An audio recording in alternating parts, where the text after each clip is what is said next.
What's up, guys? Welcome to the Casual Horror Fan channel. Today, we're going to be reviewing the Yeti from 2026, streaming currently on Shudder. Is it a watch? Is it not a watch? Let's get into it. I'm going to give you a synopsis. It's set in 1947 Alaska. We have oil magnate Mariel Sunday Sr. and adventurer Hollis Bannister vanish without explanation. Hollis's daughter Ellie Bannister and Mariel Sunday Jr. mount a rescue operation only to find prehistoric monster. This is directed by Gene Galrano and William Pisciata. And I'll tell you what, it has a 3.8 on IMDb. And I'm going to tell you right now, we're going to go into what I liked, what I didn't like. But overall, that rating is cruel. This is not a bad movie. I thought it was pretty good. It's not great, certainly, but it's a low budget creature feature. Like, what do you expect? You have to have like expectations for these kinds of movies. I'll also say before I get into my script, I'm a believer in the Yeti. And I'm not joking. I genuinely believe in the North American great ape. Judge me if you like. So did the late, great Jane Goodall, the foremost expert on apes. So I don't know. Maybe you know more about apes than Jane Goodall. Probably not. But anyway, it wouldn't say that tainted my view, but I think it's worth, I don't know. You need to get your biases out. All right, let's talk about the Yeti. Let's start with what I liked. I've never really been big on like Arctic settings in horror or like ice settings in horror, but I think it actually works here. The darkness, the mist, it all kind of builds to a genuinely creepy atmosphere. They may go a little bit overboard with the mist, but I think it still works. I think the characters are pretty strong here. I think Ellie's a compelling lead.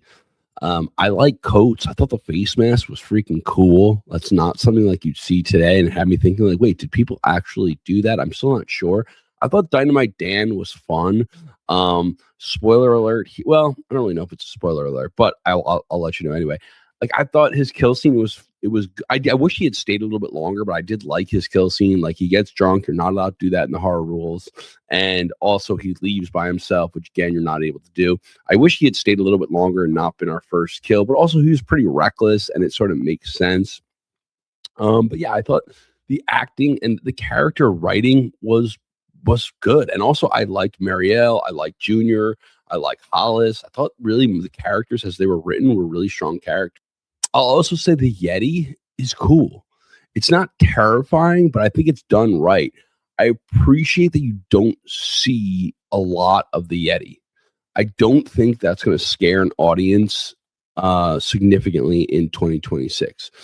Even today, when CGI can make almost anything look real, I still think the smartest move in creature features in monster films is holding back on how much you actually show the monster, because ultimately the imagination, assuming our imaginations still work, is going to fill in the rest, and our imaginations are going to always be more powerful than what can be put on a screen.